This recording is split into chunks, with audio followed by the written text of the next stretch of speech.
Friends, எல்லாருக்கும் வணக்கம்.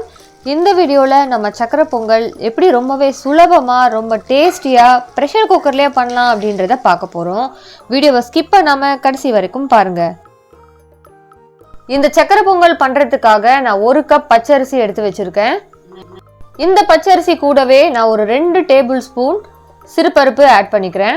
இந்த சக்கரை பொங்கலில் சிறுபருப்பு குவான்டிட்டி நம்ம நிறைய ஆட் பண்ணும்பொழுது அதோட இனிப்பு அந்த அளவுக்கு நமக்கு தெரியாது. அதனால் நம்ம கம்மியாகவே ஆட் பண்ணியிருக்கோம். இப்போ இதை ரெண்டுத்தையுமே நல்லா தண்ணியில் கழுவி தண்ணியெல்லாம் இருத்துட்டு நான் இங்கே எடுத்து வச்சுருக்கேன். இப்போ ஒரு குக்கரில் நம்ம கழுவி வச்சுருந்த அந்த அரிசி சிறுபருப்பு இதை ரெண்டுத்தையுமே இதில் ஆட் பண்ணிவிட்டு நார்மலாக சாதம் வடிக்கிறதுக்கு நம்ம டபுள் மடங்கு தண்ணி ஆட் பண்ணுவோம். இங்கே இது கொஞ்சம் குழைவாக வரணும் அப்படின்றதுனால நான் இங்கே 3 மடங்கு தண்ணி ஆட் பண்ணியிருக்கேன். இதோடு கூட 1 டேபிள் ஸ்பூன் நெய்யுமே ஆட் பண்ணிக்கலாம். இப்போ குக்கரை அப்படியே மூடி வச்சுட்டு ஒரு 4லேருந்து 5 விசில் வர வரைக்கும் நல்லா வேக வச்சு எடுத்துக்கலாம். இது ஒரு பக்கம் வெந்துட்டு இருக்க அந்த நேரத்தில் இன்னொரு பக்கம் நான் ஒரு பேனில் இடித்து வச்சுருந்த வெல்லத்தில் ஒரு 2 கப் வர அளவுக்கு நான் இந்த பேனில் ஆட் பண்ணிக்கிறேன். நம்ம ஆட் பண்ண அந்த வெல்லம் கொஞ்சம் கொஞ்சமாக கரைய ஆரம்பிக்கும். இந்த ஸ்டேஜில் நான் 1 கப் தண்ணியை இதில் ஆட் பண்ணிக்கிறேன். இப்போ இது நல்லா கொதிக்க ஆரம்பிக்குது. இந்த வெல்லம் எல்லாம் கரைஞ்சிட்டு எந்த ஒரு பாகுபதமும் வர வேண்டிய அவசியம் இல்லை. இந்த வெல்லம் எல்லாம் கரைஞ்சாலே போதும். இப்போ பார்த்தீங்கன்னா இந்த வெல்லம் நல்லா கரைஞ்சிடுச்சு. இதை அப்படியே எடுத்து நான் அதில் இருக்கிற கல் மண் எல்லாமே போகிறதுக்காக வடிகட்டி இன்னொரு பாத்திரத்தில் ட்ரான்ஸ்ஃபர் பண்ணிக்கிட்டேன். இப்போ இதை அப்படியே ஒரு பக்கத்தில் எடுத்து வச்சுட்டு நம்ம குக்கரை ஓப்பன் பண்ணி நம்ம சாதம் எப்படி வெந்திருக்குன்றதை பார்க்கலாம்.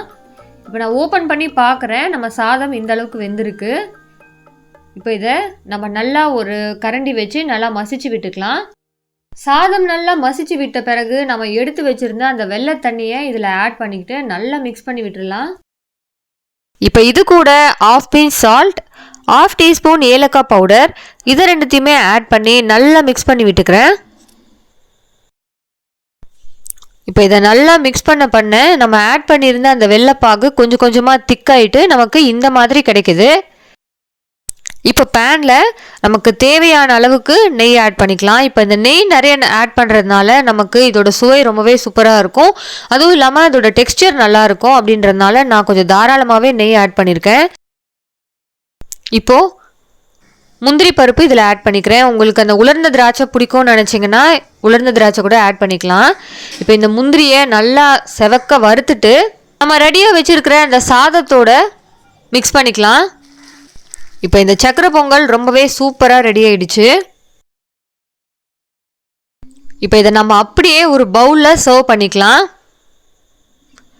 ஸோ ரொம்பவே டேஸ்டான ரொம்பவே சிம்பிளான ப்ரெஷர் குக்கரில் செஞ்ச இந்த சக்கரை பொங்கல் நமக்கு ரெடி ஆகிடுச்சு.